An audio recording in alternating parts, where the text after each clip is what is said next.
Police आणि शेती याचा तसा फारसा काही संबंध येत नाही.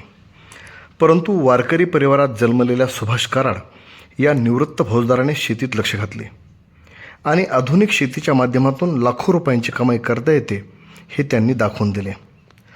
माळरानावरील 2 एकर शेतीत अवघ्या 4 महिन्यात लाखो रुपयांचे उत्पन्न घेऊन कराड यांनी तरुण शेतकऱ्यांसमोर एक आदर्श निर्माण केला आहे. निवृत्त पोलीस अधिकाऱ्याच्या या परिश्रमाला फुटलेले प्रगतीचे धुमारे पाहण्यासाठी अनेक नामांकित कंपन्यांच्या अधिकाऱ्यासह शेतकऱ्यांनी गर्दी केली असून कराड यांच्या शेतातील तिखट मिरचीची गोड कहाणी आता पंचक्रोशीत चर्चेचा विषय ठरली आहे. पारंपरिक शेतीला फाटा देऊन आधुनिक तंत्रज्ञानाच्या माध्यमातून केलेली शेती निश्चितच फायदेशीर ठरू शकते. हे तरुण शेतकऱ्यांना सप्रमाण कळावे असा आपला प्रामाणिक प्रयत्न असल्याचे कराड म्हणतात. लाल मिरचीच्या लागवडीतून एकरी 2 ते 3 लाख रुपयांचा निव्वळ नफा कसा कमवता येऊ शकतो याची सविस्तर माहिती इतर शेतकऱ्यांना व्हावी यासाठी प्रात्यक्षिक दाखवून यावर चर्चासत्र आयोजित करण्यात आले होते. कराड यांच्या शेतावर झालेल्या लाल मिरची यशस्वी शेतीची पाहणी कार्यक्रमास माजलगाव व परळी तालुक्यातील असंख्य शेतकरी उपस्थित होते. सदरील लाल मिरची यशस्वी शेती पाहणी कार्यक्रम हा लोकनेते गोपीनाथरावजी मुंडे फार्मर्स प्रोड्युसर कंपनी तसेच seed works international private limited यांच्या संयुक्त विद्यमाने करण्यात आले होते. यावेळी प्रमुख मार्गदर्शक म्हणून seed works international private limited कंपनीचे डॉक्टर नरेश मोडक व सुदर्शन नागरगोजे उपस्थित होते. तसेच यावेळी शेतकऱ्यांना मार्गदर्शन करण्यासाठी योगेश खेर हे अमेरिकेहून उपस्थित होते.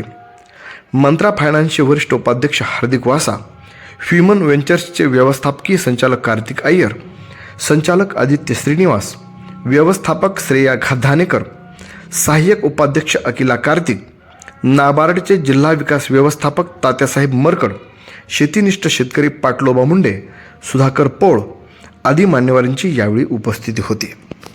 परळी येथील आकाश मशनरी स्टोअर्सचे प्रोप्रायटर तथा ह्युमन व्हेंचर्सचे पदाधिकारी विलासबापू आबासाहेब मुंडे व लोकनेते गोपीनाथरावजी मुंडे फार्मर्स प्रोड्युसर कंपनीचे चेअरमन वैजनाथ सुभाषराव कराड यांच्या वतीने लाल मिरची यशस्वी शेतीची पाहणी कार्यक्रमाचे आयोजन करण्यात आले होते. या कार्यक्रमात शेतीतज्ञ, शेती अभ्यासक यांच्यासह प्रगतशील शेतकऱ्यांची मोठ्या संख्येने उपस्थिती होती. सुभाष कराड यांनी 10 डिसेंबर रोजी आपल्या 2 एकर शेतीत गुजरात येथून खरेदी केलेल्या बियाणांच्या माध्यमातून जवळपास 20,000 रोपट्यांची मल्चिंगवर लागवड केली. ठिबक सिंचन, मल्चिंग, खत, पाणी, मजुरी व फवारणीसाठी कराड यांनी जवळपास 2,50,000 रुपये एवढा खर्च केला. अवघ्या 4 महिन्यात तब्बल 5 टन लाल मिरची उत्पन्न कराड यांना अपेक्षित असून लवकरच त्याची निर्यात केली जाणार आहे. पारंपरिक शेतीला फाटा देत कराड यांनी मुरमाड असलेल्या माळरान जमिनीवर मिरचीचे पीक घेतले आहे. चूक व्यवस्थापन व अथक मेहनत घेऊन असाध्य ते साध्य करिता सायास या संतवचनाची प्रचिती माळरानावर त्यांनी आणून दिली आहे. तरुण व प्रयोगशील शेतकऱ्यांनी आधुनिक शेतीकडे लक्ष केंद्रित करून आधुनिक तंत्रज्ञानाचा प्रत्यक्षात वापर करण्याचा सल्ला यावेळी उपस्थित तज्ज्ञांनी दिला आहे. तपोवन, तालुका परळी वैजनाथ, जिल्हा बीड येथील वारकरी कुटुंबात जन्मलेले सुभाष संभाजीराव कराड हे नुकतेच पोलीस दलातून निवृत्त झाले आहेत. निवृत्त झाल्यानंतर त्यांनी आपले मन शेतीत रमविले. शेतीतज्ञ असलेल्या वैजनाथ कराड यांच्या माध्यमातून त्यांनी आपल्या माळरानावरील 2 एकर शेतीत US ॲग्री सीड्स या कंपनीच्या WS 426 या जातीच्या मिरचीची लागवड केली. अनेक कृषी तज्ज्ञांच्या मार्गदर्शनाखाली खत, पाणी व कीड नियंत्रण केले. जवळपास 3 फुटापर्यंत वाढलेले मिरचीचे डेरेदार झाड मिरच्यांनी अक्षरशः लगडून गेले आहेत. एका झाडाला किमान 250 ग्रॅम मिरची निघेल असा कंपनीचा दावा आहे. त्यामुळे साहजिकच एकरी 2 ते 3 लाख रुपयांचा निव्वळ नफा होईल असा अंदाज व्यक्त करण्यात येत आहे. लोकनेते Gopinathrao Munde farmer producer company च्या माध्यमातून ही लाल मिरचीची यशस्वी शेती आम्ही मागच्या 2 वर्षापासून चालू केली. आमचे यावर्षी 50 एकर शेतकरी आहेत, जवळपास एक एकर प्रत्येकाकडे आहे. या ठिकाणी तपोवन गावामध्ये सुभाष कराड रिटायर PSI आहेत. त्यांचा 2 एकरचा हा या ठिकाणी प्लॉट आहे. ही 15 डिसेंबरला याची लागवड झालेली आहे आणि 15 डिसेंबरला लागवड होऊन आज जवळपास आता बघा 15 डिसेंबर ते आज जवळपास 3.5-4 महिन्याचा कालावधी आहे. या ठिकाणी आम्ही US ॲग्री कंपनीचं वाहन वापरलेलं आहे SW 426, कारण जेणेकरून ही तोडायला सोपी आहे, मोठ्या आकाराची आहे, कलर आहे आणि हिच्यामध्ये बियाण्याची संख्या आहे आणि ही व्हायरसला बळी पडत नाही व्हरायटी. म्हणून या ठिकाणी आम्ही ही व्हरायटीची निवड केली आणि एक महिला जवळपास एका दिवसामध्ये तिची हार्वेस्टिंग चालू 1 क्विंटल माल तोडते. या ठिकाणी 2 एकरमधून वाळलेला माल हा कमीत कमी 6 टन उत्पादन येईल आणि या ठिकाणी 10 ते 12 लाख रुपयाचा प्लॉट या ठिकाणी आम्हाला अपेक्षित आहे आणि तेवढं होणार आहे. मी विलास मुंडे. आज आपण जे कराड साहेबाच्या इथं मिरची लाल मिरची पाहणी कार्यक्रम जो ठेवलेला आहे, हा एक आमचे वैद्यनाथ कराड मित्र गोपीनाथराव मुंडे फार्मर प्रोड्युसर कंपनीतर्फे करतात. असेच आमचे 3 प्रकारचे 3 युनिट आहेत. आम्ही ह्युमन व्हेंचर मुंबई याच्या अंडरखाली मी काम करतो. आमचं ऑफिस आहे परळीमध्ये शिवाजी चौकामध्ये. आमचा उद्देश असा आहे की शेतकरी आणि वरिष्ठ अधिकारी यांचं संगनमत करून शेतकऱ्यांची प्रगती करणे आणि वरिष्ठाची जे काय आम्हाला आर्थिक मदत मिळेल, शासकीय मदत मिळेल ती परतफेड करणे. आज माझं नाव कार्तिक आहे. मी ह्युमन व्हेंचर्समधून मुंबईवरून आहे. जेव्हा आपण भारताबद्दल सांगतो आणि तुम्ही आताच विचारलं की अमेरिकेत किंवा ऑस्ट्रेलियामध्ये तिकडे काय वेगळं आहे आणि इंडियामध्ये आपण काय वेगळं करतो, तर आपलं जे देश आहे ते 50% कृषकांचं आहे. त्या 50%मध्ये पण 80% ते लहान कृषकांचं आहे. म्हणजे अधिकांश लोकांची जी जमिनी आहे ते फक्त 2 एकरचं आहे. 2 एकरमध्ये ॲव्हरेज इन्कम फार्मरचं 15,000 रुपये आहे. आमचं मोहीम हेच आहे की आम्ही जेव्हा बाहेरच्या क्षेत्रात बघतो, बाहेरच्या देशात बघतो, तर 15,000 रुपये ते कमवत नाही, ते एका एकरामध्ये 3 ते 4 लाख रुपये कमवतात. तर हे कसं होतं ते त्याला आम्ही सांगतो क्रॉप डायव्हर्सिफिकेशन. जेवढी तुमची जमीन तेवढं तुमचं पिकाचं प्लॅनिंग तेवढं बरोबर पाहिजे. तर आमचा हेच उद्देश आहे की कृषकांनी कसं 15,000 वरून डायरेक्ट 1.5 लाख रुपये म्हणजे 2x 3x नसताना डायरेक्ट 10x कसं हे वाढवावं, हेच आमचं मोहीम आहे. तर त्याच्यासाठी आम्ही एक आमचं प्लॅटफॉर्म केलेलं आहे जिकडे आम्ही seed company, banking, finance, NABARD आणि बाकीचे ॲग्रीटेक कंपनीज आहेत, इंटरनॅशनल ॲग्रीटेक कंपनीज आहेत, डोमेस्टिक ॲग्रीटेक कंपनीज आहेत आणि बायर्स. सर्वात मोठं म्हणजे आपण कसे लोकांना विक्रेत्यांना पण इकडे घेऊन येतो, असा एक सगळ्यांना जोडून देणारा हा प्रोग्राम केलेला आहे. नमस्कार, माझं नाव योगेश केर. मी आज इथे ह्युमन व्हेंचर्सच्या कार्तिक सरांबरोबर इथे आलेलो आहे. तर त्यांनी जेव्हा पहिल्यांदा मला या उपक्रमाविषयी सांगितलं तेव्हा खरोखरच विश्वास बसणार नाही अशा काही गोष्टी होत्या आणि खूप बोलल्यानंतर त्यांनी मला विनंती केली की इथे येऊन प्रत्यक्षपणे पाहणी करा, लोकांशी बोला आणि हा जो काही अनुभव आहे त्याच्याविषयी तुम्ही माझ्या अमेरिकेतल्या मित्रमंडळी आणि बाकीचे जे काही व्यावसायिक मंडळी आहेत त्यांच्यापर्यंत हा इकडे घडलेल्या गोष्टी पोचवा.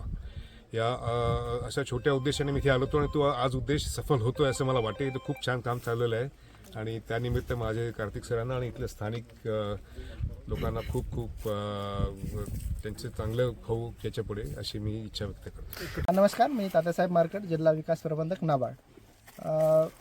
आपल्याला जसं माहीत आहे की बीड जिल्ह्यामध्ये जर ॲव्हरेज लँड होल्डिंग घेतलं तर 2 हेक्टरच्या कमी आहे. जसं आता खेरजींनी सांगितलं की दुसऱ्या देशातले लँड होल्डिंग ते अगदी फार मोठ्या प्रमाणात आहे. परंतु आपल्याकडे छोटं लँड होल्डिंग असताना शेतकऱ्यांचं उत्पन्न कसं वाढवता येईल हा प्रत्येकासाठी एक कळीचा मुद्दा आहे आणि त्यासाठी क्रॉपिंग पॅटर्न चेंज होणं फार गरजेचं आहे. पारंपरिक पिकं घेण्यापेक्षा नवीन नगदी पिकांकडे जाणं गरजेचं आहे.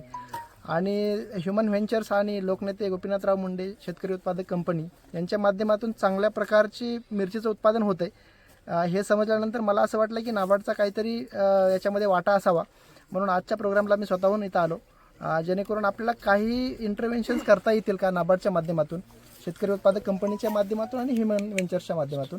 तर त्यासाठी आलेलो आहे. खरंच पाहण्यासारखी शेती आहे आणि नक्कीच आपण नाबार्डमार्फत यामध्ये काहीतरी कॉन्ट्रीब्यूट करू शकू आणि शेतकऱ्यांचं उत्पादन वाढवण्यासाठी आपण नक्कीच मदत करू शकूया.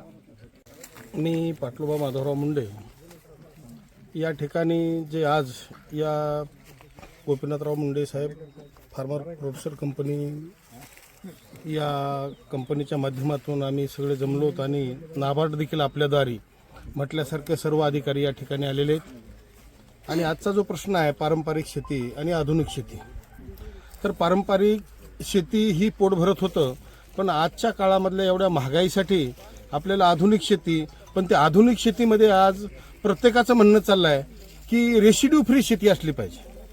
म्हणून वैजनाथरावाचं असं म्हणणं होतं की रेसिड्यू फ्री आपली शेती झाली पाहिजे, विषमुक्त शेती झाली पाहिजे.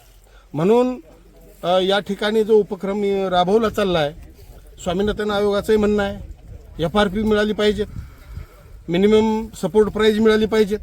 म्हणून आज या ठिकाणी शेतीसाठी मिनिमम सपोर्ट प्राईज जी ठेवलेली आहे ती अशी ठेवलेली आहे की बाजारात जो भाव असेल त्याच्यापेक्षा आमचे 20 रुपये जास्त असतील, आणि त्या शेतीला मार्गदर्शन करणं आणि ती शेती सक्सेस करणं ही आज या ग्रुपचं काम आहे.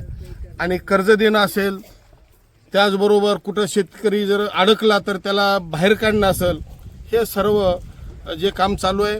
त्याच्यामुळं निश्चितच पारंपरिकपेक्षा ही जे मध्यम पारंपरिक शेती आहे की ह्या सुवर्णमध्ये साधलेला आहे. पारंपरिकही आहे आणि रेसिड्यू फ्री आहे, आणि निवळच आपल्याला बाहेर एवढे खतं टाका, एवढं फवारा आणि आरोग्य बिघडून घ्या. कारण विचार करायची गोष्ट आहे की या मिरचीमध्ये कुठल्याही प्रकारचं रेसिड्यू नाही, कुठल्याही प्रकारचं टेस्ट जरी केल्या लॅब टेस्ट, तर इथून सुरुवात ही सेंद्रिय शेतीकडं या गटाची चालू आहे. सेवानिवृत्तीनंतर घरी वेळ जात नव्हता, म्हणून आपण शेतीत लक्ष घातले. परंतु पारंपरिक शेतीतून काहीच हाती लागत नाही याची जाणीव होती. शेतीत नवनवीन उपक्रम राबवण्यासाठी अनेक कृषीतज्ञ, अभ्यासक व शेतीनिष्ठ शेतकरी यांच्याशी संवाद साधला. त्यांच्याच मार्गदर्शनाखाली मिरचीची लागवड केली. त्यातून कमी वेळेत समाधानकारक उत्पन्न मिळत असल्याने आनंदित आहे.